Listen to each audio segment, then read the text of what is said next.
પછી મુક્તાનંદ સ્વામીએ પૂછ્યું છે, જેણે મન દીધું હોય તેના કેવા લક્ષણ હોય અને મન ન દીધું હોય તેના કેવા લક્ષણ હોય?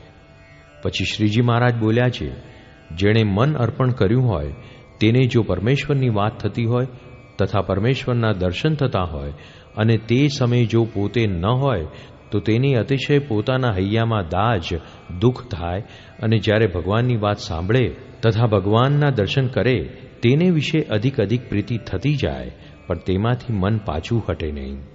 અને પરમેશ્વર જ્યારે કોઈકને પરદેશ મૂક્યાની આજ્ઞા કરતા હોય ત્યારે જેણે મન અર્પ્યું હોય તેના મનમાં એમ થાય છે, જો મને આજ્ઞા કરે તો બુરાનપુર તથા કાશી જ્યાં મૂકે ત્યાં રાજી થકો જાઉં.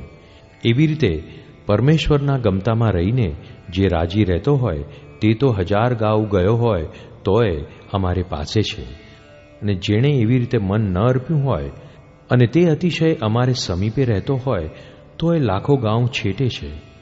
અને જેણે અમને મન ન અર્પ્યું હોય તેને તો ઉપદેશ કરતા પણ બીક લાગે છે, શું જાણીએ સવળું સમજશે કે અવળું સમજશે? એવી રીતે મન અર્પ્યું હોય ને ન અર્પ્યું હોય તેના લક્ષણ છે. જય સ્વામિનારાયણ દયાળુ. આપને આ વિડિયો પસંદ આવ્યો હોય તો અમારી ચેનલને સબસ્ક્રાઇબ કરો, લાઇક કરો અને દરેક સત્સંગીઓને શેર કરો.